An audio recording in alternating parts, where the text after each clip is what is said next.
All right, so dividend investing is getting more and more popular. I think for good reason in some ways. But I wanted to talk today about why I think buying dividend ETFs is overrated. And the best example of this, at least that I can think of, is the Canadian ones, and VDY is probably the best example of that. Um, and again, I've kind of went into this before, but I wanted to go into it again because this is another good example of it. And you simply go to the holdings here. I mean, you find Royal Bank, TD, Enbridge, Bank of Nova Scotia, Bank of Montreal, Canadian Imperial Bank of Commerce, TC Energy, Bell, Canadian Natural Resources, Manulife Financial. So um, my point is very simple in that why would you buy a dividend ETF when the number one, they're not, it's not an overly diversified ETF, right? I mean, and my point being, if you simply bought, let's say, Royal Bank, Enbridge,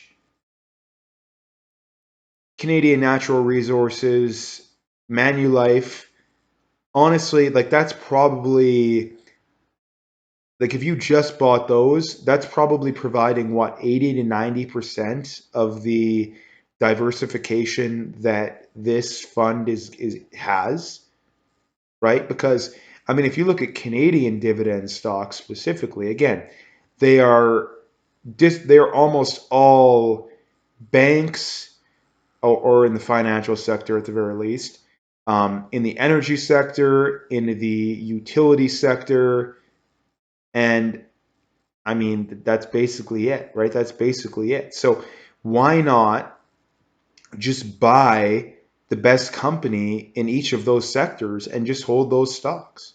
Maybe in the best two if you want a little bit, if you don't have enough stocks in your portfolio. Again, everything here is my opinion, right? Obviously, I'm gonna point that out. But to me, it doesn't make sense to buy a dividend ETF or any ETF for that matter when number one, you don't know, the allotment that ETF does. What makes you think that it's done in the best way that it can or can be, right? I mean, this fund is up year to date, right? And the reason for that is probably because they're more exposed to the energy sector than the overall market is, right? So why would you not want to do that, right? And it's not that hard, right? All you got to do is go to one of these funds, look at the holdings, right? You can find them on the website or you can find them other places as well. You can look at the asset allocation and pick the best, 3, 4, 5, maybe 10 stocks if it has a lot of stocks, right? Because when you actually look over the stocks in a lot of these ETFs, you find that there's a lot of substandard companies in there. That if a lot of times there's a lot of bad companies in there. So why would you not want to pick the best of the best and simply hold those ones? Right? To me, it makes no sense not to do it that way, right? It doesn't require that much effort, right? I mean, if you want to go through every single ETF, yeah. But if you simply look through the top handful, right? I mean, you take one like this, right? I mean, what I would do is I would take the best banking stock, or maybe two.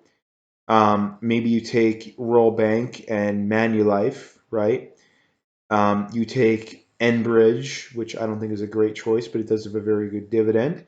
And then maybe you take a Fortis or a Capital Power, and then you take a Suncor or a Canadian Natural Resources. I would probably take both of them, right?